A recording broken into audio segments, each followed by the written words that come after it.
कायदे हिज़्ब इख्तिलाफ शिबली फराज ने सवाल किया, हुकूमत बताए कि जुल्म के अलावा 1 साल में उन्होंने क्या किया।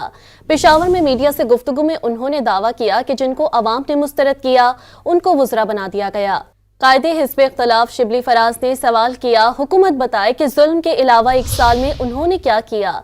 पेशावर में मीडिया से गुफ्तगू में उन्होंने दावा किया कि जिनको अवाम ने मुस्तरद किया उनको वज़रा बना दिया गया।